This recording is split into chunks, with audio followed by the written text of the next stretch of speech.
Welcome to White Hat Riddles. I'm Angel. I'm still Kras even in 2026. Yeah. Hello from snowy Bulgaria. We are happy to welcome you to 2026 with our predictions and what we expect to happen in 2026. Is this our predictions or is it AI predictions? I think we are predicting. I think that we have used AI to analyze what to predict. But we were extremely careful when we were using AI because it's dangerous, right? Yep. There is a lot of threats coming with AI nowadays. Yep. I think that's going to be the 2026 topic. How does AI translate into more vectors of attack, better attack strategies, and more automation? I think a lot of people are asking, okay, is there still vulnerabilities in 2026, right? No. Is it still happening? The hacking attacks and stuff, is it now a trendy thingy? Well, yes, with the rise of AI, actually there is so much more cyber attacks happening nowadays because everybody is using AI to develop software code. That's what we saw. Right now, just before the podcast, we discussed with you and you told me that we're going to use actively AI to develop our new brand new website, right? Yep, 100%. Which is... It's going to be, most of it is going to be AI generated, which means that there is a lot of cyber vulnerabilities. Yeah. Well, think about that, right? In the one of the biggest startups right now in Europe is Lovable, right? So they are the vibe coding platform. A lot of people will be using it. Therefore, they will be deploying websites. I'm not saying Lovable is vulnerable by design, but when people use it to just by implementation code, yeah, exactly. I mean, it's mostly the people that are the danger, right? Yeah. It's not about the tech so much. So, yeah, in just to kind of like give an overview, it's not a surprise for anyone that AI has been the topic in cybersecurity, and this is something that everyone is working on for, at least for me, for two main reasons. Because we work with a lot of data, and obviously the data processing power of AI is much better than what we have with just my eyes or whatever we can do. But at the same time, you need speed. It's not only about the data. You need things to be understood at the time when they're happening. And this will happen. This is very hard when you're just monitoring some things. And what we're going to be discussing today, every single topic that we have today, is primarily because of this. Speed or more data. And there's the other thing, obviously, which is the ability to imitate, AI voice. I would suggest maybe let's start the conversation with the first part, which is the technology, how the technology is emerging to catch up with AI, everything that's happening now. And then let's talk about the human component. And also we're going to share with you an experiment. Today's episode is mostly dedicated to a special exercise, special experiment that we carried out in society with regular citizens. We were able to trick the citizens into believing that we are providing a discount at the gas station. Maybe you was one of the victims, the random victims. It wasn't. We didn't select the people on purpose. But let's first talk about the systems and what's happening in the AI world in terms of cybersecurity, and then the rest of the episode will be dedicated to share with you the experiment. Which was also documented by Digital Stories with Georgi Karamanev. So you can also read the full article there. Now, let's come back one step and talk about the security operations centers. That's something that we see is completely changing nowadays when AI is emerging. The traditional security operations center, that's the first line of defense. In the larger organizations, you have those dedicated teams. They are responsible to monitor the incoming traffic, and when there is something wrong, when there is something suspicious like potential cyber attack, these are the first line defense guys. They are usually the first one to spot the attack, to prevent, to block the attack, and eventually notify the rest of the company, the rest of the IT team. To take a look in this one, check the systems, the logs, the network equipment. So it was very expensive for the organizations to build a proper security operations center team. For the fact that you need manual labor, you need people to actually check the software, check the logs manually, you need to have someone 24/7 to keep an eye on this one. And then when there is something potentially malicious, but there is a lot of traffic, right now you communicate on Viber, WhatsApp, emails, file transfer protocols, you drop stuff in the cloud during the whole time. So that's a lot of noise, a lot of traffic. And can you imagine having, 20 people team to monitor the traffic in the organization? Yeah. No, it's very hard. That sounds a little bit too expensive given the current market conditions, right? It is. And also hackers are not sleeping. They would mostly compromise you overnight. So it Or means on you need Christmas. to have 24/7 Yeah, SOC, right? yeah. Otherwise, it doesn't make sense. Yeah. But that's where AI comes in handy, because right now you can automate the first line of defense. You can literally have the AI to check the traffic for you and give you recommendations and guidance which one might be potentially malicious. So you don't have to analyze the whole traffic now, but you're like, AI, can you give me insight? What's the most potentially malicious like traffic coming into my company right now, into my network, and give me the most important patterns. And then I'll have my security analysts to analyze the traffic. So that's what's happening right now. AI is automating the security operations center, which means that even small and medium organizations, they can afford to have someone to monitor the traffic for them right now. Yeah. I think it's important to note here that we say everyone is talking about the LLMs and how you use ChatGPT or something like this. In cybersecurity, AI is used in a little bit of a different way, which is by building, let's say, security agents that can run continuously. You can have a script.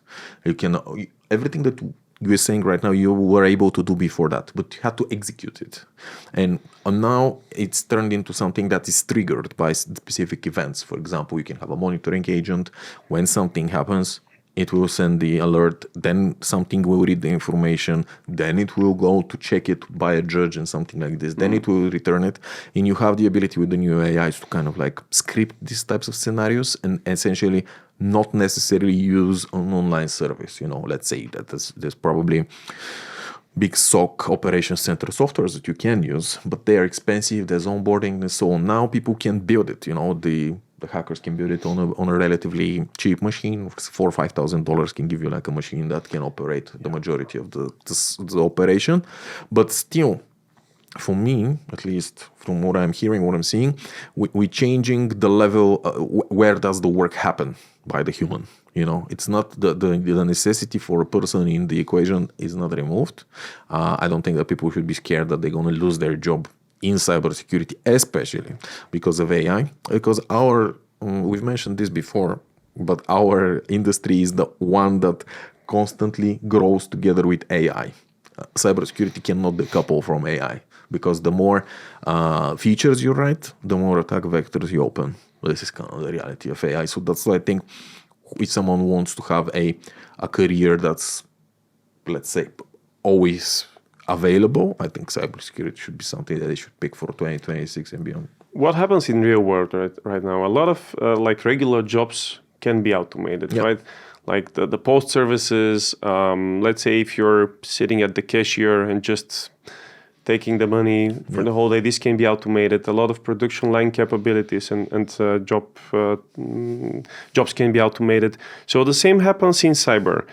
In the past, Security Operations Center means that you must have someone who is like every day sitting in front of the monitor and just analyzing the logs, analyzing the traffic, like trying to find the spot. Then this one started automating, and now with AI, there is no person involved in this operation in the first line. Yeah. It means that AI is, as a friend of mine is saying, if you send me an email, if your AI send me an email, my AI will read it, right? Yeah, we'll reply. We'll reply, So that's what's happening right now. AI is taking the traffic, digesting, comparing. Back in the days, there was signature-based detection. So each and every packet frame traffic, it had to be compared to a signature. And then if there is something wrong, if the traffic is matching the pattern, then it's flagged as a malicious one. Right now, that's not how it works. Right now, we mostly have anomaly-based detection, which means that you're not checking the traffic, the packet inside the traffic, but you're still checking it, but you're checking for anomalies in the communication between the systems. You're looking for business logic flaws, and you're looking for patterns which are not normal for this type of communication between the systems and between the users. So you're also analyzing the user traffic now to a certain point, as long as it's not encrypted, of course.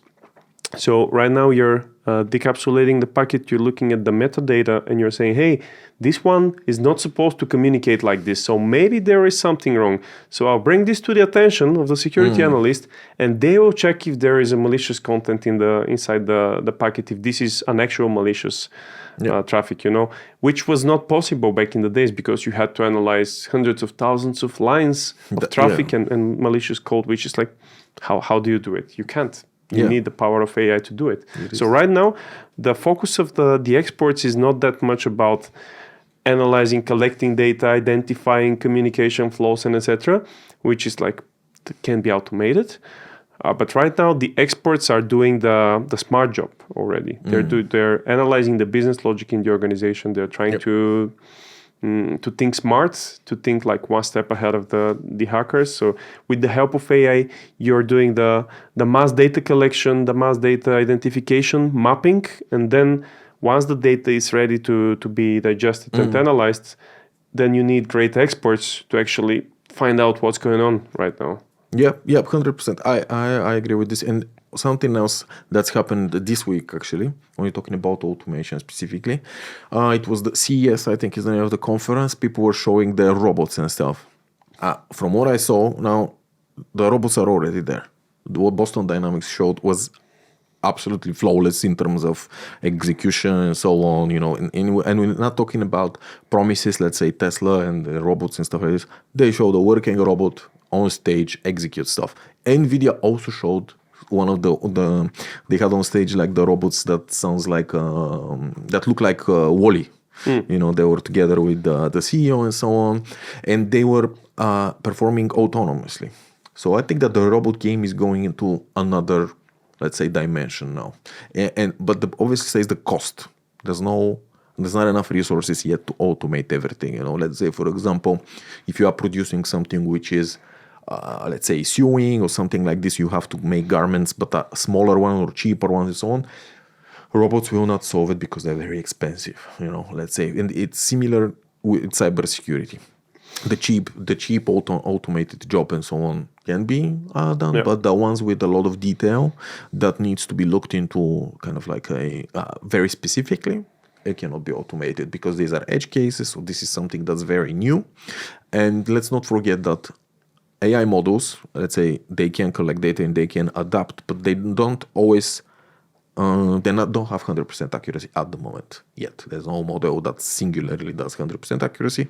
You can do several layers. Again, something can happen, but also still no insurance on this. So you still need to have a person in the loop. So I think cybersecurity jobs are fine. You just need to start learning something else. It's not going to be what you used to learn before. Yeah, back in the days, I think we should start doing the movies again, because in the cybersecurity movies, back in the days, there was the adaptive malware, which is a worm which goes in the system, it replicates by itself, it starts infecting everything.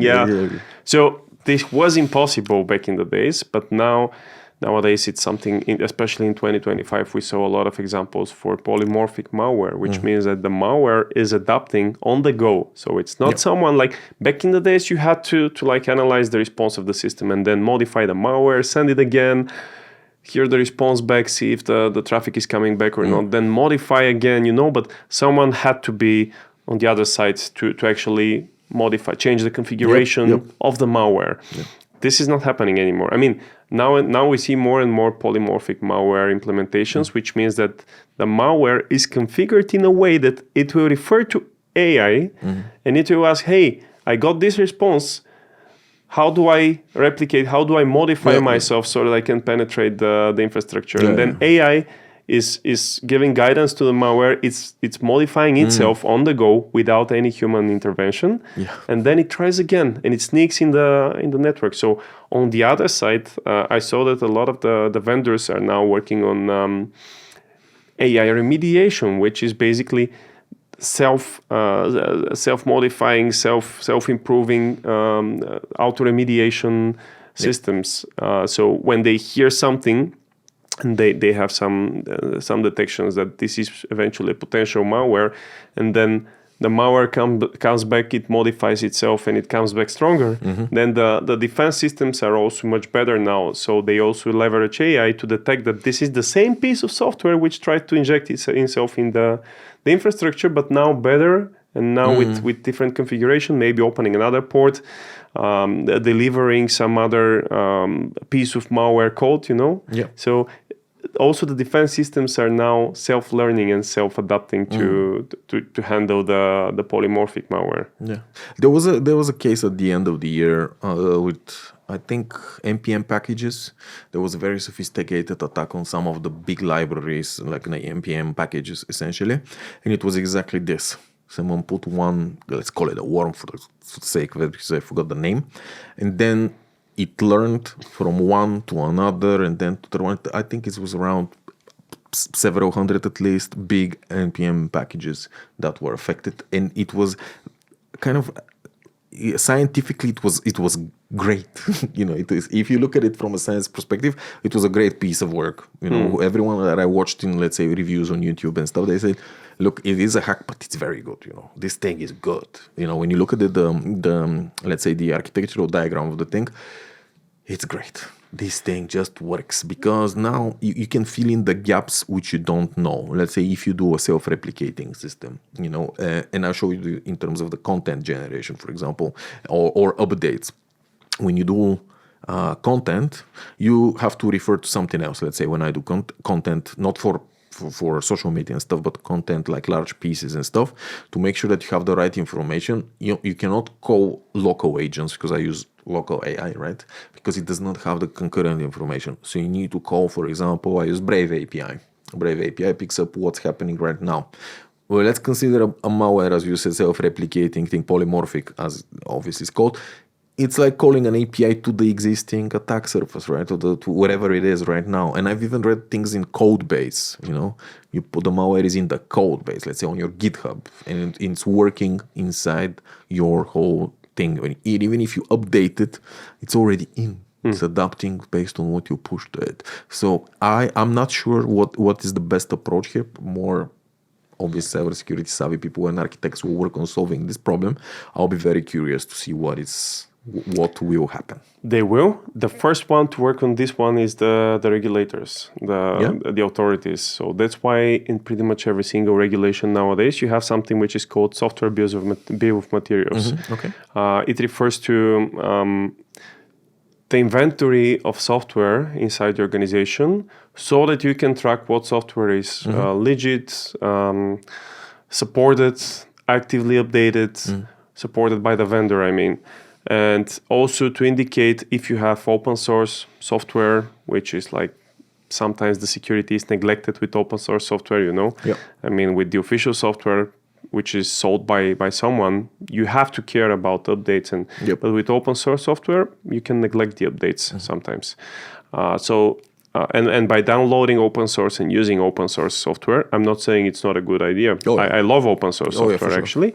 But sometimes the risk is much greater, because when you download something, you don't know if this one is supported, if there is a malware. Maybe in the next release there will be something wrong. So I see that more regulations are now demanding organizations to keep an eye on the open source software, the third-party software in general. And if they have some, first of all, they're creating approved software lists, which, by the way, you can monitor with Kikimora, with the agents. Yeah, you can deploy the agents on your target systems, and Kikimora can give you guidance if you have unapproved software on your target systems. But also, it can let you know if somebody is trying to install something which has not been approved by the organization. And then you can go and you can research the software. You can decide if you want to approve it for this user or not. For you to approve it, you need to make sure that this organization developing the software, or those developers, because in many cases there is no organization, but it's just a group of developers who decided to build something brilliant, something beautiful for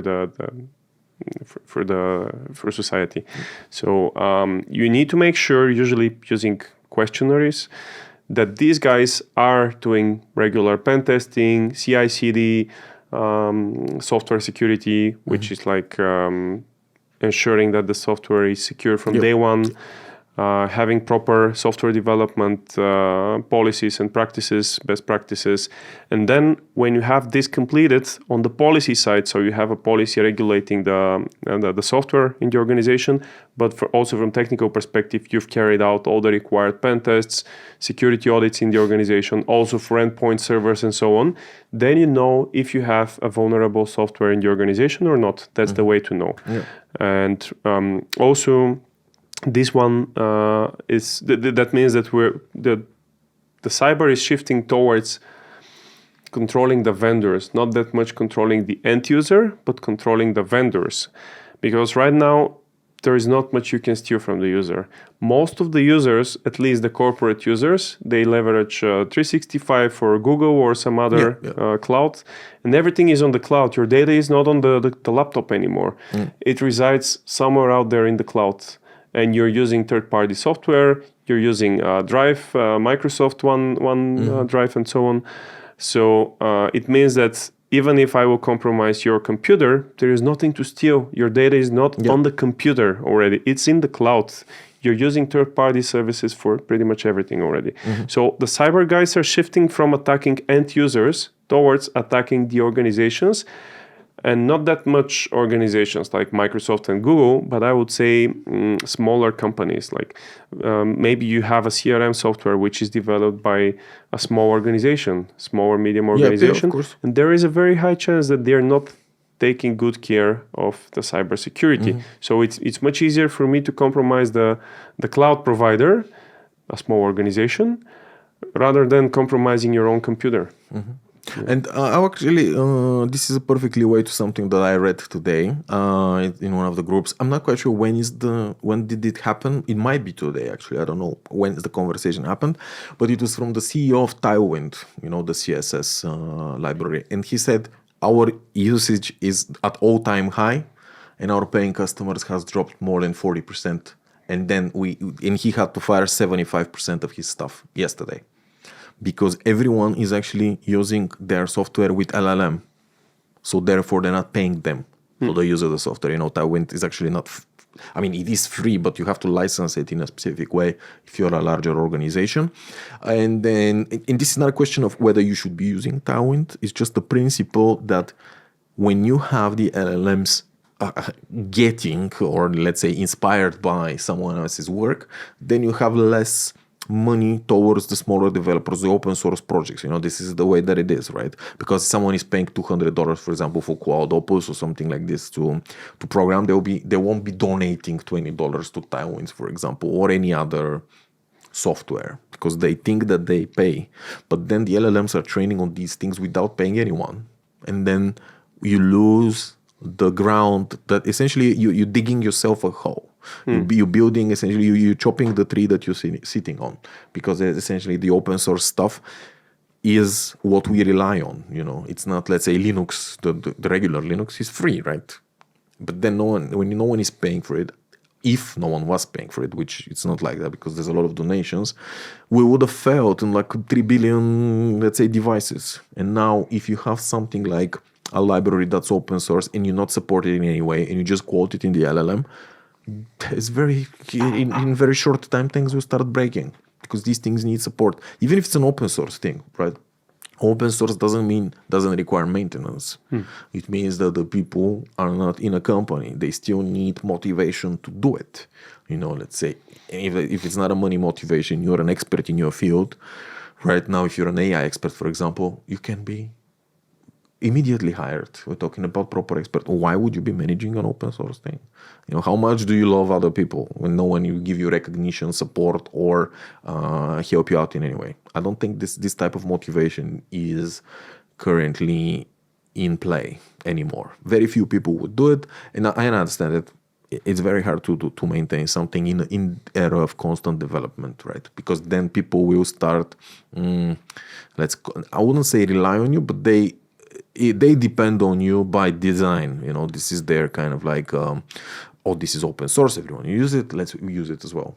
I don't think this should be the logic. I think that if a certain amount of users are starting to use an open source framework, there should be a mechanism for this to start being supported financially, because otherwise you go to these types of attacks like the npm attacks, and this is, by the way, not the first time. npm right now, and JavaScript in general, is very frowned upon in the developer field. If you look at influencers online, Twitter, Reddit, YouTube, people are starting to dislike JavaScript a lot because the open source frameworks, and let's say React, Next, things like this, they have a lot of vulnerabilities, it turns out. React had a 10 CV vulnerability recently. Another one, I think there was another 9 point something in a very quick succession. And we're talking about millions of websites on these frameworks without proper security. And it will only get worse with AI. It's not get better. I agree with you, but what's the alternative? First of all, even in the corporate software, there is a lot of vulnerabilities. If you take Adobe, Microsoft Office, even in Docker containers, the images are so vulnerable. It's like officially supported. You're paying for this, and still there is hundreds of vulnerabilities every single day, which are also coming from so with Docker, for example, you're using only Docker approved images. Yeah. However, most of these images are vulnerable, and Docker has to fix them. It's like an official vendor that you're paying, and still there is thousands of vulnerabilities. And then, yes, you have the guarantee that somebody will support it and they will update it, but it doesn't make it less vulnerable. And on the other side, yes, if you find a way to monetize the open source software, how do we make sure that the money is going for proper support and there will be a proper vulnerability management program established, because it might be that the developers will be taking the money for themselves to buy a new Porsche. Yeah. I mean, what I'm trying to say is that you need to have. That's why I hate the regulations, but I also love the regulations, because on the one side they limit what we can do, but also they define what's the frame. They define the requirements for everyone. So that's why the corporates, they have ISO, PCI, blah, blah, blah, and so on, which demands they will update the software, they will keep it up to date, and so on. Imagine if there were no regulations, how many people would be paying for cybersecurity? Very few people, just because it's not let's say, it's not considered net positive towards your bottom line, right? Not at all. Yeah. But until you consider it, it's not a net negative. But it's too late, It's too late. And also, let's say, when you think about why something is done, right? And we used to live in a world when, let's say, the last 20 years. First the internet, let's call it 30 years, okay? So internet came out, there's a new service. So it's great to use Amazon. It's great to use this thing. Now it's not a choice anymore. You cannot live your life outside of the digital world. Why you should not have regulations similar to the police, right? It's not a good idea to physically attack someone. So people have a large budget to protect others from this one. And this is coming from the tax of people, right? I'm not saying you should pay cybersecurity with your taxes, or maybe you should, right? Maybe. There should be a cybersecurity police and you have to pay taxes. Yeah, exactly. But this type of full dedication to cybersecurity, to digital lifestyle, comes at the time of political fragmentation, right? Everyone follows the news right now. You know what's happening. Iran, Venezuela, Ukraine, Russia, USA, China, Taiwan, there's no time for other news right at the moment. With this fragmentation, I don't think it's going to become better. I think we're going into a more fragmented world, right? And if you have, let's say, I'm thinking of Europe, right? We're in Europe. I'm thinking about our security and so on. How do we need to figure out a way to protect ourselves from foreign threats, right? Even internal threats. There's a lot of things happening. Probably there's Bulgarian hackers hacking Bulgarian companies. I mean, I guess so, But the idea is that we need to have a policy. I'm not saying mandatory or expensive for something like this, that everyone should know. Let's say, we're going to talk about it a little bit later, but most of the hacks, depend on people, right? Let's say someone clicks something, someone does something. There's no education about this, right? There's no one. I've asked. I go to let's say scientific forums. I speak with children and their parents on the way to protect themselves online. There's no policy about this. People read on the news. You can be hacked and so on, but they don't actually know. They don't think about these things. So I think it's a little bit of kind of like a digital culture, but not in the sense of what you should use, but what are the threats should be something that we think about and implement from the ground up. I think it should be reworked. And I'm talking about Europe. The rest of the people can do whatever they want. I think we're getting into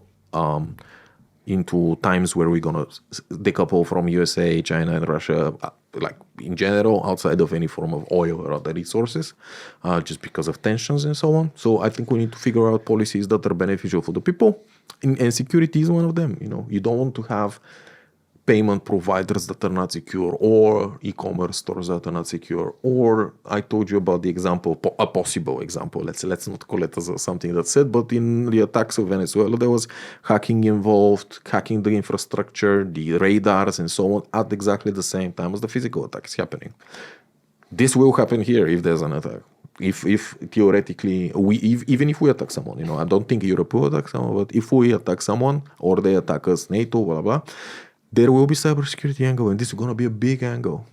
It's not going to be something that we should be considered, and everyone will be a target, right?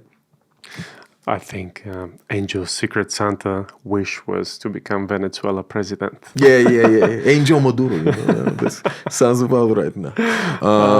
We talked about the human element, right? We're going to move to talking about what are the main threats into, let's say, AI to human. Right. And I think that, let's say, bringing back the thing, AI is not only the LLMs. LLMs are in the primetime news. OpenAI wants to do public offerings, so on. These are not the only things that are happening, right? The different types of models enhance different types of capabilities of the hackers, right? Impersonation is the biggest thing right now that AI can do. As you see with Donald Trump dancing around and so on, this thing can happen in a much smaller scale very cheaply. If you use local models, let's say I've tested it at home, creating a video of someone, if you have enough footage of them, is extremely easy. Digital twin, probably 20 minutes maybe, if you have enough data, right? What is this creating, right? This is essentially compromising a lot of the established communication channels, right? One of the episodes that we did last year, we were talking about changing a VI bounce into email, so on, doing these things. Right now, you can call someone pretending that you're someone else from a digital phone type of number. If you have a rented, I forgot the name, V-phone or something like this, from Pakistan with a changed number, and you can directly speak with them with someone else's voice. You can have these types of voice phishing or something like this, but on a completely new level. You can use 11 Labs, for example, to impersonate someone that you have 2 hours of sound from, for example. 2 hours of sound, perfect voice. And it's not a voice like you see in the cheap scams that you have on the phone. I'm talking about pitch perfect. Something that you can immediately improvise, and you can talk through the voice changer, and they wouldn't know. So this is one of the things. Then the other thing is the video, right? You can create digital twin with the video very easily. Now this has multiple, let's say, implications, right? In a working environment, it's probably not going to be a big threat because no exchanges videos, right? We don't exchange videos at work of ourselves communicating, but there's an extremely big rise of online scams with like pig butchering and a lot of scamming, right? There's big centers. I told you in Myanmar, there's a whole city which is dedicated by different types of Asians, Russians, probably even Bulgarians, whatever. It's not about the nation. They have large compounds of people that scam all day, every day. And we're talking about hundreds of thousands of people that are, the only goal is to steal. And they do some of the scams that I've seen is obviously the celebrity scam. It does sound silly, that you can be scammed by a pseudo celebrity, but it is a reality. And usually the way that this happens is by it's targeting the older folk, right? This is the reality, because older people, 60 plus and so on, they don't have the understanding of technology in the sense of how good it is, right? They know this is Facebook. I go to the website, I chat, I text, I can go to the places, pay online, everything is great and so on, but they don't understand what as the implication on any form of communication. And essentially the way that the flow does, because of LLMs, sped up the research on someone, right? Used to be, I type his name on Google, I look at OSINT tools, I check the dark web. Right now you write a script, you get the agent to work for several hours based on depending on your API limits, and you can create a full profile of someone and constantly track them. We are probably tracked by someone if someone cares about us. We go to Romania, we post on LinkedIn, we are on someone's API that has our digital profile, and he knows that we're in Romania. He knows you're not in Sofia at home. If you have your possessions there, they know immediately that you're not there. Yeah. So that means that everything that you do socially, now it doesn't have to be only research, but can also be monitored, alerted, and so on. And this creates a massive personal, let's call it personal attack surface. So you should be very careful of what you share online. How public is your profile? There's a lot of things that you can do to protect yourself. But I would say that the biggest principle that everyone should learn from is that if it sounds too good to be true, it probably isn't. And also, if someone is starting the conversation with you, right? It's very unlikely for anyone, even myself and yourself, to just go to an unknown person and start doing good. Start giving them goods, yeah, just like that. Yeah. I just think and that's why I said education here is the key, because it's not about what the type of the scam is. It's about understanding that there's no such people at all. It's not because we are bad people, but because you have so many things happening in your life right now. What is the chance of you having just a free time, seeing someone, a random person online who did not say, I'm in distress and I need help, and then you start trying to help them? This doesn't make sense, right? And then the biggest scams with older folk, they first see that they're alone. Obviously, they have their social media profiles. They see that they are either divorced, widowed, or something like this, and they start kind of like it's called the love bomb or something. I love scams. Let's call it this way. Because these people were old and lonely, they immediately target them into this type of relationship, I care about you thing. It's very sad. I've watched there's channels online, by the way. It is very educational, very sad. You wouldn't be able to watch more than 1 or 2 episodes seeing how someone was already scammed. I recently watched someone with an old gentleman who was divorced and like 60-something years old, and then it's not a real person, right? The detectives, scam detectives, showed him that this is a guy in Nigeria. They showed him the IP, and he still wouldn't believe it, because in his mind, he was not, he didn't want to accept that for 5 years he was supporting a Nigerian guy instead of a hot lady online, And I think that this type of, and you've seen the reporting number when we talk about the experiment, 0 reporting, right? Because people are ashamed, when something like this happens to you, you're ashamed, and you shouldn't be.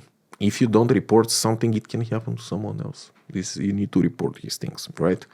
And then the last thing on the social side, before I, obviously give it to you, is like in gaming, right? Games are for everyone. I love gaming, but it is exactly the same thing. If you are playing a game, if someone is trying to take you out of the conversation in the game, where you have the security controls and everything, try to take you somewhere else, it's not a good idea. Discord is probably the only place because it's the standard for gaming. But if you see someone trying to tell you, let's chat on Telegram or admin, it's usually not a good idea. It's not about, it just doesn't make sense because it's not a standard practice. And this is especially dangerous with children because for children, they usually have very strict chat controls in the games, let's say Roblox, things like this. But if you move outside of that, if someone manages to convince a child to go outside that, it is possible to do it. And let's say someone will say, oh, but Roblox, or Minecraft, they have the chat controls, right? And you see in your child yourself, I can create block by block the domain of a website or a Telegram channel. No one can stop me doing this. I'd like to come back one step back to what you were saying about the social media presence. Back in the days, if I was to be hacked, I had to be targeted by someone, actively researched for weeks, for months. It had to be very well-funded campaign, right? Somebody has to pay for this. This is not the case anymore. Everything that we publish on social media, it's visible. And it doesn't have to be collected manually by someone. It's automatically collected by the system, by AI, by OSINT tools, by research software. So it's automatically collected and stored in a database. Then it's automatically analyzed. And what I mean by analyzed, the user behavior. The hackers are analyzing the user behavior. Right now, since you mentioned you've been divorced, you're dating, somebody is targeting because they see that you're dating. How are they gonna see that I'm dating? I'm not publishing I'm single. I'm not publishing I don't know. I'm not going on what was those websites.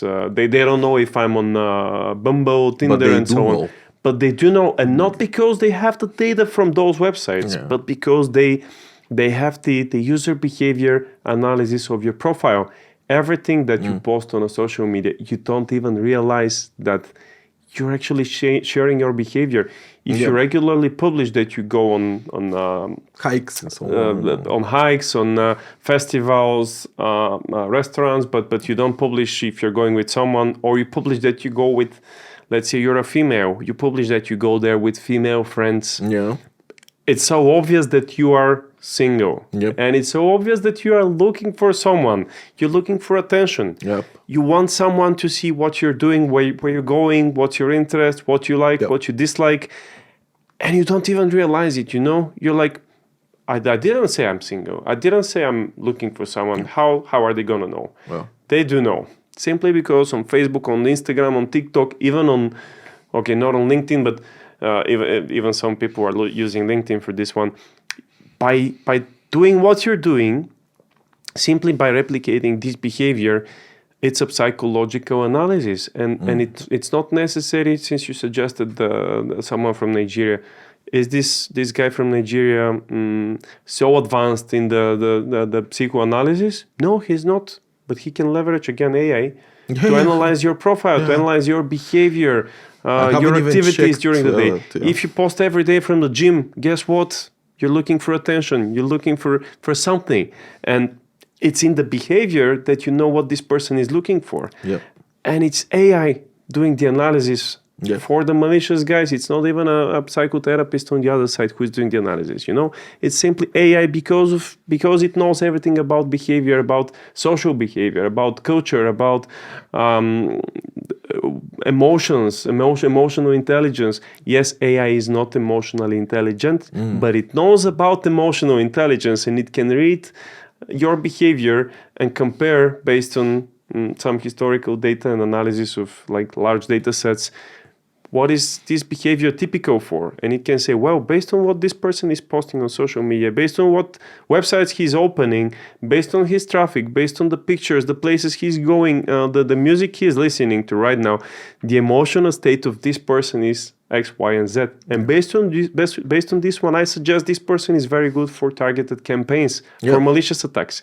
Because I suggest if I open, if you create a website, a malicious campaign, phishing campaign with discount for one of the largest festivals, you name it. Tomorrowland, for example. Discount for Tomorrowland. I can see who was attending Tomorrowland based on the social media posts. And I can target those people in particular. But how are you going to know those people's emails? And I'm going to know. It's so easy to find someone's details nowadays, With so many leaks happening. I think this is not even an issue. But let's say this type of thing, you don't even need to write it. Once the agent tools or AI tools are written, for example, an attacker can just say, I need someone who goes often to the gym, who can be a potential influencer. This is one of the core scammers. There's a lot of people that, in my opinion, this is a personal opinion, not the view of the company. It's not Donald Trump's opinion. No. A lot of people want to get money without doing anything. Like, let's say, a value. I'm not saying they don't want to perform an action, but getting in pictures with the clothes in somewhere in I don't know, at home or something. This is not an effort. This is you shouldn't expect to be paid 1,000 for doing this, right? But people do it, and because of their beliefs of this is something like a value they believe, people will offer them to do it. And you see there's a segment specifically, it's called influencer scams, because they offer them these types of offers, and they let's say we need to get on the call to arrange the details, right? But the call link it's not meat at Google, it's meat like butchering meat, Yeah. At Google they don't click because it's a money thing of high growth thing. Someone found me, blah blah and so on, and they immediately take over your computer, because they know that this is happening. And just I'll give you the name, the mic. I just want to say something else which is very important, right? We are in a very tight job market right now. Very, very, very tight job market. The job ad scams are all-time high. If you're a person who is looking for a job right now, be very careful. It's very unlikely that someone's going to offer you himself takes you to offer you the job of your life. It's very unlikely, Try to look for jobs in places which have been established, and yeah, LinkedIn might be a place where there's a lot of job offerings and so on, but that doesn't mean that people who are not verified there cannot scam you out of a job. I even it's not a scam, it's more of a stupidity, but still, I watched a video on YouTube yesterday, and one of the HR said, I just accept people's offers and tell them they get a job, and then I ghost them. Imagine what type of person you have to be for this one, right? But if you are, let's both for the love, for the social media and everything, if you're in a place where you are kind of like showing yourself as someone in a vulnerable position, old, poor, jobless, blah, whatever, you become a target, because this can be easily analyzed. If you put yourself a LinkedIn open to work, job scammers will text you, of course, because they know that you're looking for work, right? So this is kind of like, I think we need to bring back the education on these topics on a principle level, right? Because you can't find all the applications. They think about these things every day, Scammers are, they're savvy. This is the word. They're savvy. They want to achieve this, scam you and get the money. So they're very motivated. If you're just a person who's watching Netflix, and then you do a job application, and then you watch Netflix again and so on, you're not familiar with these types of things because your brain doesn't think like this. That's the thing. Nowadays, the targets can be tailored. Back in the days, it was automated campaigns. You have a data leak with, 2,000 emails. You send a mass email. Whoever clicks, that's it. You just target random people. Nowadays, you don't you still target random people, but you know everything about the random people out there. And you have it in your database, in your Excel sheet. So you have the list with those 2,000 or 20,000 random people, but also you have their emails, you have their job positions, you have the places they've been over the last month, you have their phone number, because also your phone number is out there on the internet, believe me. And you have their emotional state. So that's the thing. Now you can read the emotional state right now at this point. Sentiment. Not like how you were feeling like 3 months ago. They can read how you feel today because you post stories, reels, and so on. And it's in the database now. After Angel, I'm gonna say Angel works as this one. He works in that company, that old. That's the email, that's the phone number. That's what he posted over the last couple of days. AI analyzed your behavior, and my AI is giving me recommendations. What should be the phishing campaign for you? I can use AI to be malicious, and I can know everything about you based on your behavior on the internet. So the first component of pretty much every single phishing campaign is know the audience very well, right? Which we know already. We know pretty much everything about people. And the second part is to carefully craft a campaign in a way that you will not be able to determine if this is a legit message or not. Because back in the days, again, you see some crappy website, you can say from distance that this is a not very well made website. Okay, I can recognize the logo is not the original one. This is not the case anymore. And I'm coming to the campaign that we did. Actually, we crafted. I think right now is the best time to engage the audience with the campaign. What we did is actually we crafted a very, very well prepared gas station official website promising discount gas cards. So I think we were promising like 10 cents discount. Bulgaria is in the Eurozone now, so 10 cents, not 20 stutinki anymore.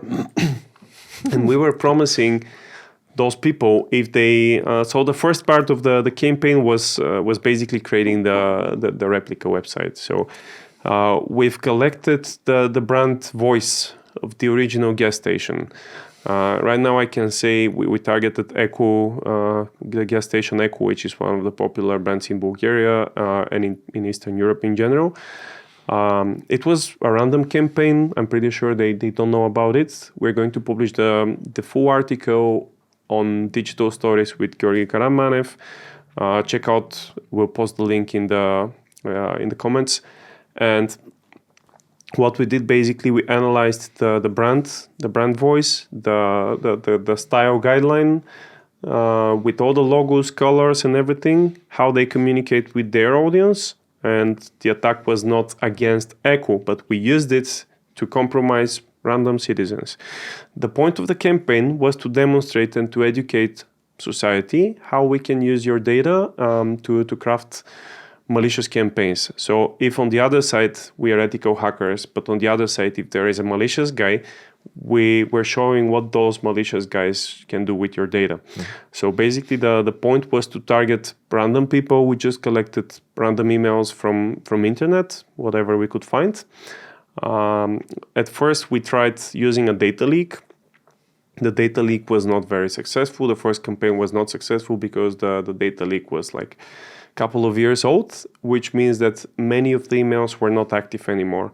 Or people have been using emails which are just for the registration and not active emails which they use for communication purposes. So this one was a failure. And then we decided to try better and to find a workaround. So what we did, we paid for a software, a sales software, and then we collected the email addresses of random people working for organizations on different positions, which means that you can also tailor the campaign. So you can collect the data of financial people, for example, or sales guys, or you can only target system administrators. You can pretty much narrow down the buyer persona, the user characteristics. And then we decided to target. Let me give you the exact numbers. So what we did is we targeted 393 users, random users, with those email addresses, with specific, with very well crafted Echo gas station website. We used typo squatting, which means that we changed only one letter. So the original website was Echo Benzin, but because capital I is the same like L, and that's what we've been using, so you can easily say that this is benzene, but in fact it was BNL. Z and so on. So nobody could actually see the difference. The logo was original replica. It was very well made. We also had a website certificate, which is very important because back in the days we were educating people that if the website is missing certificate or the certificate is not valid, somebody is trying to scam you. Well, we bought the certificate, So this website, it actually had certificate, which is not the characteristics that you can spot anymore. So you can self-certify now, right? Sorry, you can self-certify, but you can also use, for example, okay, I'm not gonna give hints to. Please. Tell me later. There is other ways to replicate the certificate, basically. Okay. So, and the scary part, out of those 393, of course, when we were crafting the message on the website, like it was promising, it was convincing. I was there. Looks legit. It was looking. The discount wasn't too much, so that you can, if it's too much, apparently this is a scam. So it was like just enough to make you click the link and to make you put the data. Those users, they were not connected in any means. Those 393 users, completely random people. They don't know each other. They don't know about the campaign. They work in different companies, random companies. So there is no common criteria. It's not like those 50 people, they work in the same organization. Just random people. And out of those, the message was very well crafted. It was based on emotional components with some psychoanalysis, which is the most important part when you're doing phishing campaigns.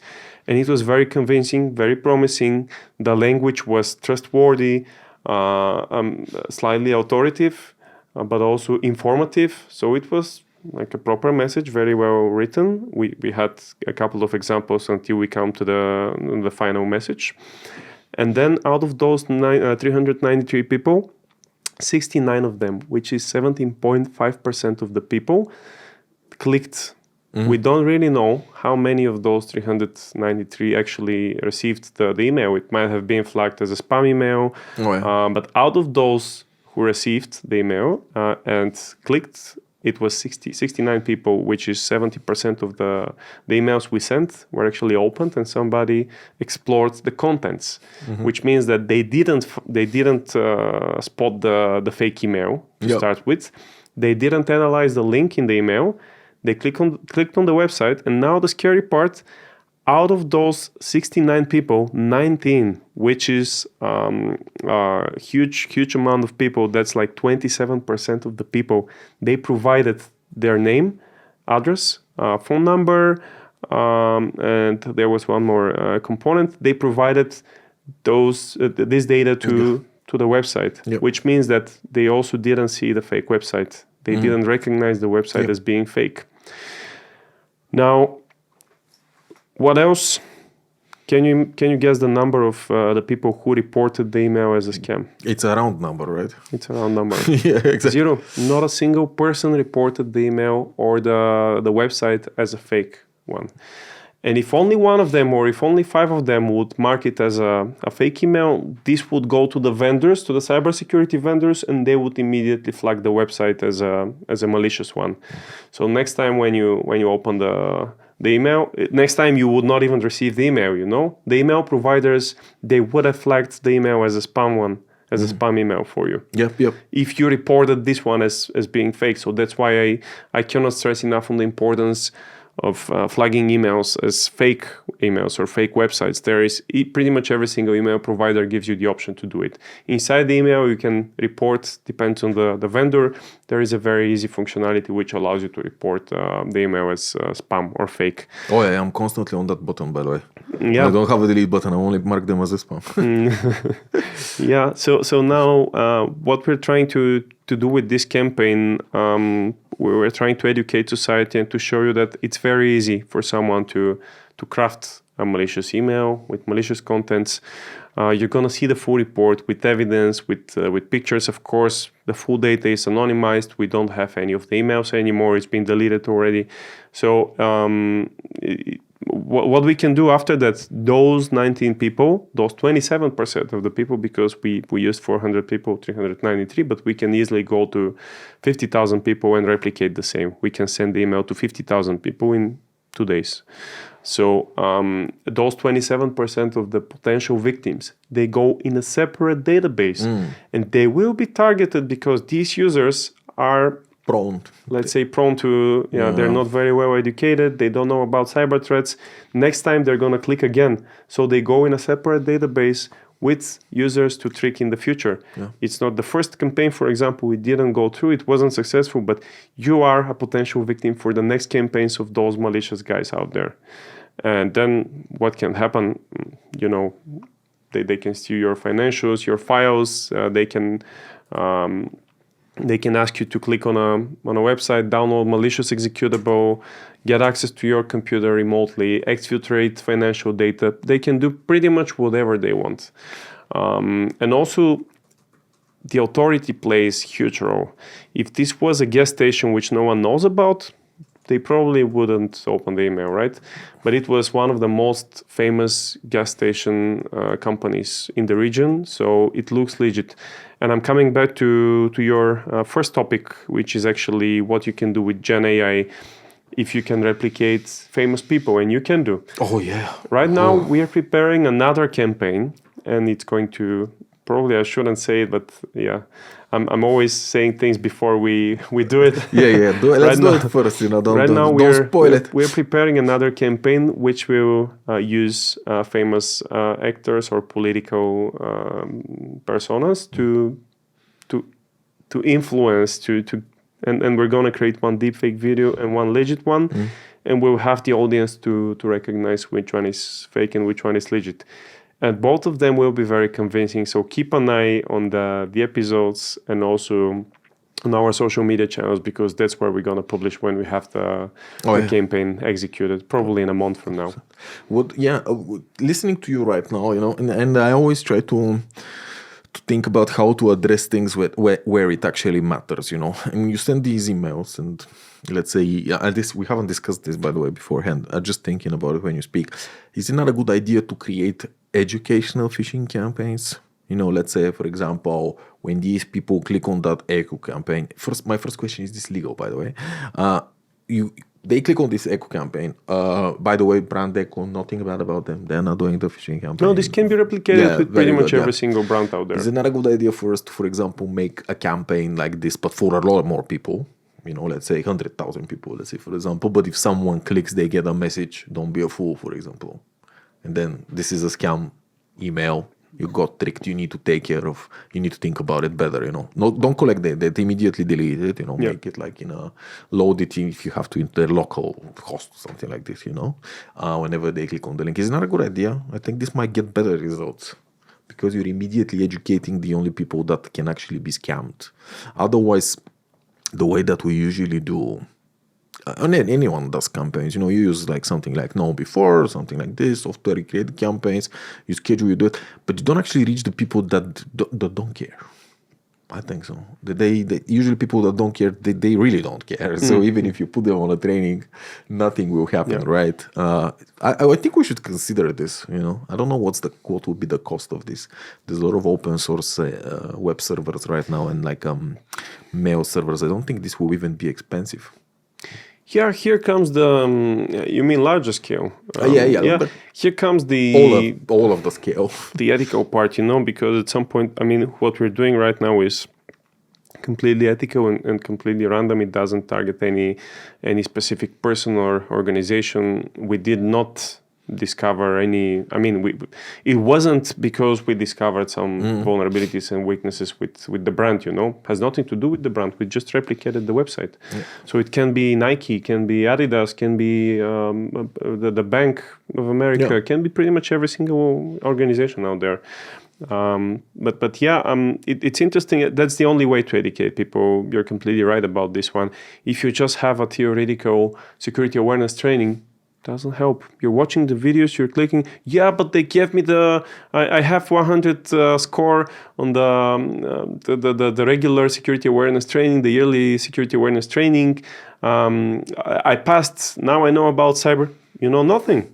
You didn't even pass by yourself. You just asked, hey, can you answer those questions for me, right? I've been talking to a couple of guys and they're like, I have the regulars. I was like, do you remember one of the questions? No, not really. Oh, super.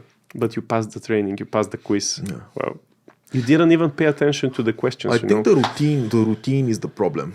Because when you get into the routine of every day, you just click, you get the email, you click, you get the mail, and you click. And one of the things that we didn't mention, I put it actually first on my notes actually. Fatigue, I told you in the beginning. One of the biggest threats according to statistics for 2026 is MFA fatigue. Because every time right now you have multi-factor authentication, code, Google Authenticator, Microsoft Authenticator, I'm constantly getting messages, right? And this is becoming a strategy. I haven't seen it live. I guess it works to some people, right? But I usually check the codes, but some people might not. They bombard you constantly with these things, right? Because of your email, and we get these messages, we were even discussing at work, TikTok confirmation. But none of us has TikTok, So you have this thing where obviously our phones have leaked somewhere and they're sending mass messages or mails to check who actually has a TikTok and who's gonna do it. And once you get this type of request, and then they will realize that there is a verified number on this, and then you get it down in the funnel of this, right? So I think that people should be very wary of the alerts that they're getting. And also, I don't think you and I have discussed this, but autofill. If you click on a malicious link, sometimes, if you have on some devices, I think mostly Samsung devices, probably I saw the option in the Samsung device in the Apple. You have to disable autofill of things that you get on your messages. Because if you can put your MFA in places where you don't realize it's actually from your message, because the malicious code is picking up your message when it's delivered. You don't have to input it. It usually is on your clipboard. But now, because you haven't disabled auto read, any malicious software will immediately get your MFA. Over time, this is not 100% obviously safe technology, MFA. They can obviously map how this is happening, or they can send code at the same time, or they can open a window, verify with the same code. So people should be very aware of MFA. Yes, it is safe right now, but if you get a lot of fake confirmations and stuff, might be a mistake. And also, very important to add on to what you mentioned, when you open a message, yes, the person on the other side knows that you're reading the message and there is an actual user. But also when you open the email, they know about it. Right. And also when you answer a phone call, they know about from random number. That's the worst. Yeah. Ooh. So pretty much when you acknowledge the action, when you respond, then they know that there is an active user behind. There's a possible target. They tried spoofing me 2 days ago. I was waiting for a call. Yeah. And I was like having a phone call from this random phone number. It wasn't marked as a potentially unsafe one. And I said, okay, let's pick up. I did. Immediately on the other side, they had the information for me. Krasimir Kocev from company Soul Cyber.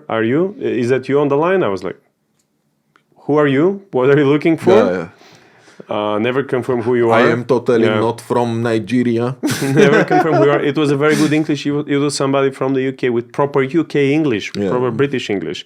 And they said, did you recently receive malicious... did you recently receive an email? So they targeted me with an email first. Now they called me and they said, hey, we received an alarm that you have an email with somebody trying to access your account.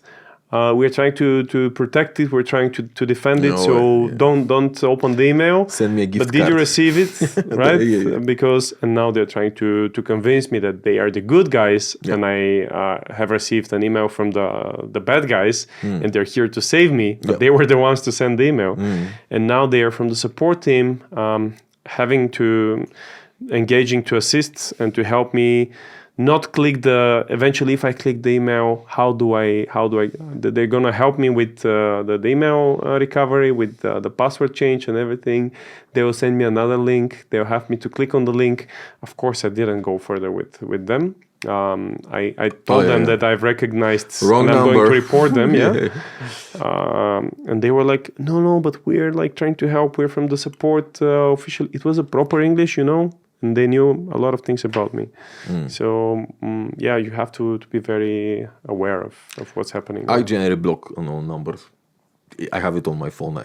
But in your regular business activities, sometimes you're waiting for someone to call, right? And now we work with international organizations. I wait for someone to call me from Romania, from the UK. I work with those countries. So what if this is a partner of mine, That's true. I'm giving my contact card. They have my number. I'm expecting a call. Yeah. So, what's the good news? I can give you some of the good news, right? We talked in the beginning a little bit of the threat of AI, and I'm making a prediction here. It's not ready yet, but I see it. You know how usually people go big, right? Let's say, for example, right now on my computer, I'm running a 120 billion parameters AI, blah, blah. There's a new...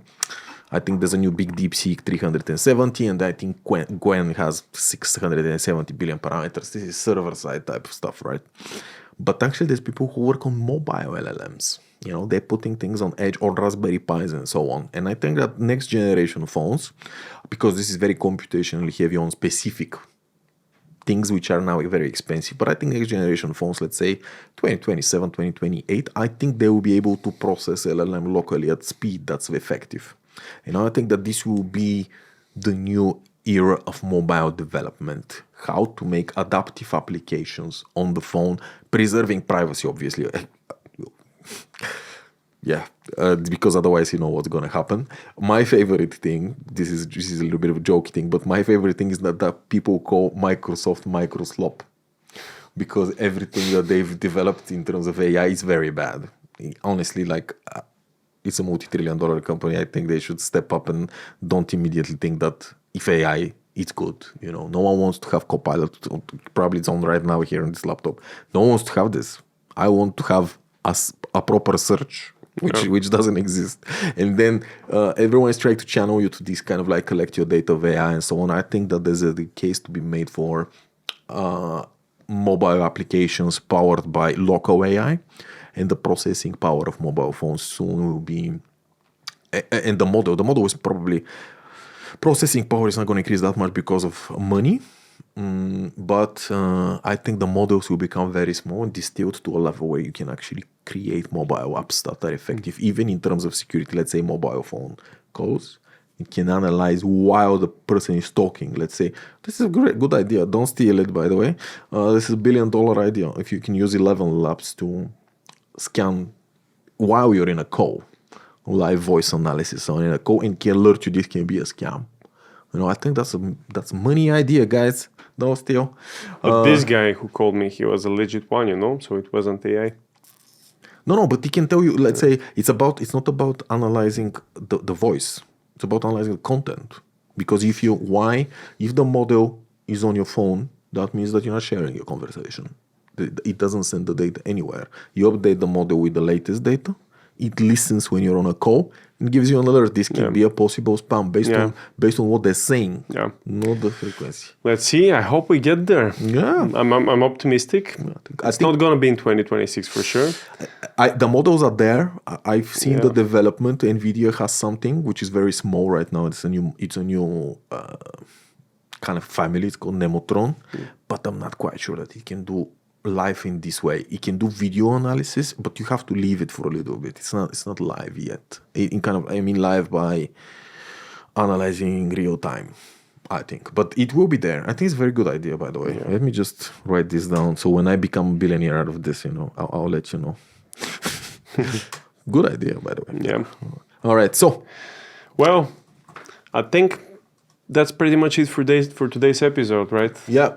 Stay careful out there, guys. AI is amazing technology, but it powers both the good and the bad guys. You know, it's the power of technology is depending on who uses it and for what purpose. Just wanted to mention, since we mentioned about the phishing campaign and what we did, we also do it professionally. At All Cyber, that's what we do. So banks and oil and gas companies, they hire our team to execute phishing campaigns for them. So if this is the case, if you are a C-level executive and you're looking for someone to carry out the phishing campaigns for you, you can give us a call. Don't drop the comments under the video. Just give us a call. Don't drop a link. Don't drop a link. For sure. All right, guys. Wishing you a successful 2026. Stay secure and see you in the next episode. Yeah, stay safe and compliant, says the EU. Compliant. Yeah. All right. Have a good one, guys. Yeah. Take care.